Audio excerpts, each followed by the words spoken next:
ఈ కాలుష్యాన్ని నియంత్రించడంలో కేజ్రీవాల్ పూర్తిగా వైఫల్యము చెందటము, లిక్కర్ స్కాము, అవినీతి కుంభకోణం. కేజ్రీవాల్ తెలివిగా ఈ లిక్కర్ కుంభకోణంలో సంపాదించిన డబ్బు తీసుకెళ్ళి పంజాబ్లో పెట్టుబడి పెట్టాడు. పంజాబ్లో డబ్బులు పెట్టి అవినీతి సొమ్ముతో ఓట్లు కొనుగోలు చేసి పంజాబ్లో అధికారంలోకి వచ్చాడు. అక్రమ సంపాదనతో గుజరాత్లోకి వెళ్ళి అక్కడ తోకదిప్పాడు.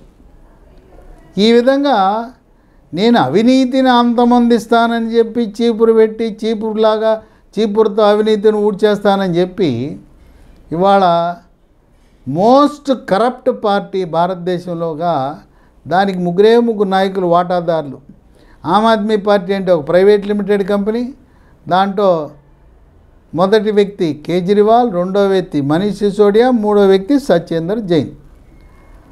ఇక పాపం ఒక మధ్యంతర ముఖ్యమంత్రిగా పెట్టారు.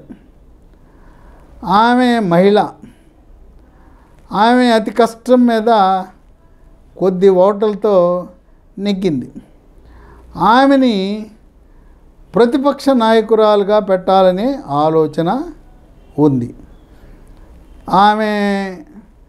ఆమె ఏదో కొత్తగా వచ్చింది. ఆమెకి ఈ అవినీతిలో పెద్దగా వాటా ఉన్నట్టుగా ఎవరు మాట్లాడుకోవట్లేదు. ఇక విశేషం ఏంటంటే జగన్మోహన్ రెడ్డి రుషికొండలో 450 కోట్లు పెట్టి ఒక ప్యాలెస్ నిర్మించుకున్నాడు, రుషికొండ ప్యాలెస్. ఎన్నికలైన తర్వాత రెండోసారి ముఖ్యమంత్రి అయి ఆ ప్యాలెస్లో గృహప్రవేశం చేద్దాం అనుకున్నాడు. అదే పందాన కేజ్రీవాల్ నేను చీపురు పెట్టి ఊడుస్తా, రోడ్లు ఊడుస్తా, అవినీతి ఊడుస్తానని చెప్పి తన నివాసాన్ని 100 కోట్ల ఖర్చుతో శీష్ మహల్ అని అక్కడ నిర్మించాడు. ఆ శీష్ మహల్లో ప్రవేశం చేయకుండా చేయాలని చెప్పి భారతీయ జనతా పార్టీ ఆర్ఎస్ఎస్ కార్యకర్తలు దాని గురించి ప్రజలకు అవగాహన కల్పించి ఆ శీష్ మహల్లో ప్రవేశించకుండానే కేజ్రీవాల్కి ఇవాళ ఆయన గెలవలేదు, శాసనసభకి వెళ్లకుండా బయటే ఉండేలా చేశారు. ఇప్పుడు ఈ అతిశి అనే ఆమె అక్కడుండే ఒక ప్రముఖ బీజేపీ నాయకుడిని ఓడగొట్టింది, రమేష్ బిదూరి. ఆయన గెలిచుంటే ఆయన ముఖ్యమంత్రి అభ్యర్థి. ఈమె ఇప్పుడు ప్రతిపక్ష హోదా, మాజీ ముఖ్యమంత్రిగా తనకు తెలిసిన పరిజ్ఞానంతో అతిశి ఏ మేరకు ప్రతిపక్ష పార్టీ ఆ నాయకులను నడిపించగలదు అనేది ఒకటి. ఇప్పుడు 22 మంది గెలిచారు వాళ్ళు. ఆ 22 మందిలో సగం పైగా వాళ్ళు అసంతృప్తితోనే ఉన్నారు.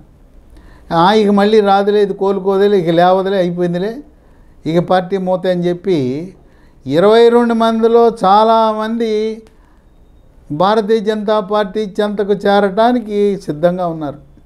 ఆ విధంగా గెలిచిన ఎమ్మెల్యేలు కూడా పార్టీ ఫిరాయింపు చట్టాన్ని ఉల్లంఘించకుండా మెజారిటీ సభ్యులు భారతీయ జనతా పార్టీలో చేరి వాళ్ళ రాజకీయ భవిష్యత్తుని, వాళ్ళ నియోజకవర్గ అభివృద్ధిని కోసం చేరతారనే ఊహాగానాలు తొలి రోజునే ప్రారంభమవటం విశేషం. ఇక ముఖ్యమంత్రి అభ్యర్థిగా ఎవరు ఉండబోతున్నారు?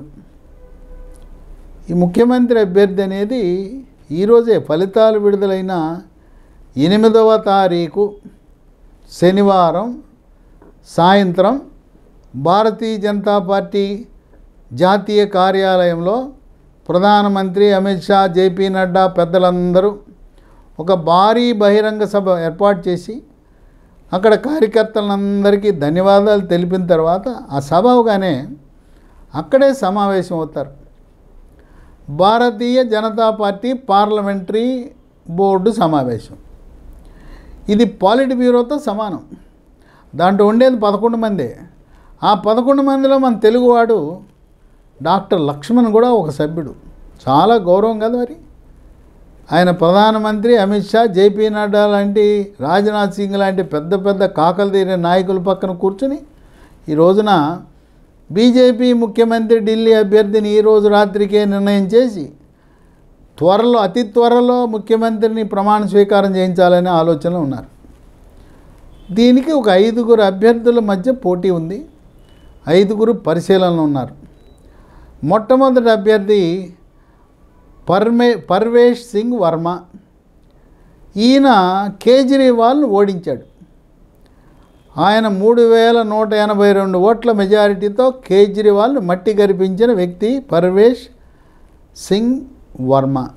ఈయన గతంలో లోక్సభ సభ్యుడిగా పనిచేశాడు. లోక్సభ సభ్యుడిగా ఉన్నప్పుడు ఈ లిక్కర్ కుంభకోణం గురించి బహిరంగంగా మాట్లాడి దాన్ని మీడియాలో విస్పష్టంగా ప్రజలకు తెలియజేసింది ఈ పర్వేష్ సింగ్ వర్మ.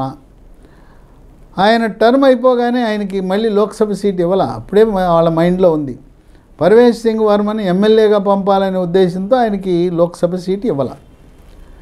ఈయన ఎవరంటే సాహెబ్ సింగ్ వర్మని ఢిల్లీకి మాజీ ముఖ్యమంత్రి కుమారుడు.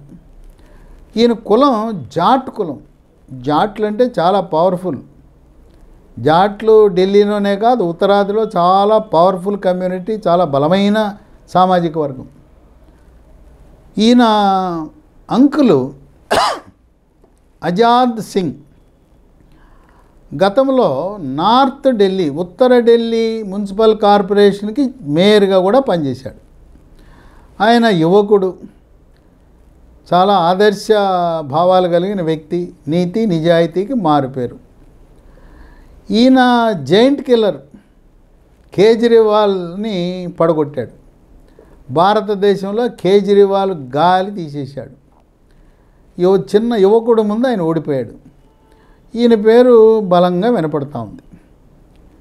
రెండవ పేరు మనోజ్ తివారీ. ఈయన ప్రస్తుతం లోక్సభ సభ్యుడిగా పనిచేస్తున్నాడు. ఈయన సినీ నటుడు. ఉత్తరాంచల్ ప్రాంతానికి చెందిన ఓటర్లను ఆకర్షించడంలో దిట్ట.